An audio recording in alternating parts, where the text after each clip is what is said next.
moving the award abroad is doing the industry like a disservice. I understand you're trying to stay afloat and, of course, the relevance, but if you think about, you talk about Grammys and how long they've come in the business. Grammys have never moved the awards outside America. That is what I'm saying. We are not the Grammys. Exactly. Now, so people are looking at Headies like a Grammy of some sort. This is the only music award we have left in Nigeria. If possible, maybe the major award in Africa.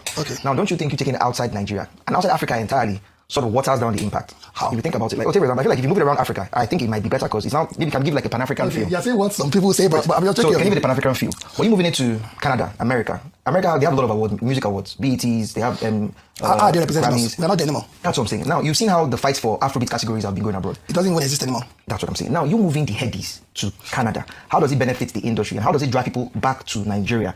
Now, you have a lot of people that have visa issues to go to Canada to come and watch the award. No, not when we have the Headies. We work with the consulate. Oh, the consulate. And you cater for even audiences, not even just artists. When we had it in Lagos, how many of the audience came?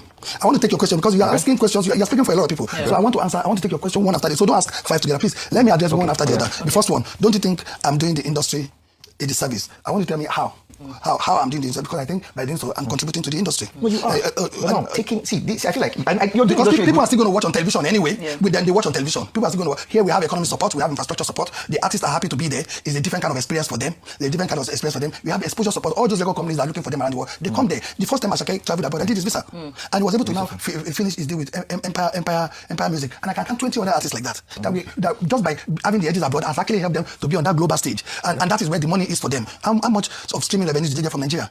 We have all the major media. You were there, or was it? Arise was there. We have all the major media companies in the world there at our red carpet, from CNN to NBC to MSNBC. All of them were there on our red carpet, and they saw these artists. They interviewed them. Everything we are trying to do will not happen in our backyard. We're in a bubble here, and you see African countries. Africa, I want to go to London now. I take a straight flight. But tomorrow, 6 hours or 6.5 hours, I'm in London. Go to Ghana. Sorry, apart from Ghana, go to Cote d'Ivoire. You spend 12 hours on the road. There was a time I was going to, which country was I going? Kenya. I got to one country and I spent 8 hours. The flight from here to Kenya is 4 hours.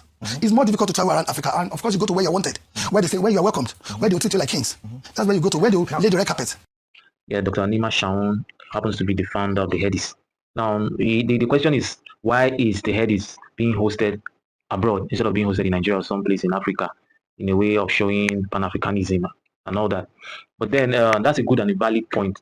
But looking at it in hindsight, if you listen to what Dr. Anima Shaun said, he had valid points, I must tell you. The truth is, the highest payers for the Afrobeat genre of music are those abroad, not Nigerians. Yes, some of us won't understand.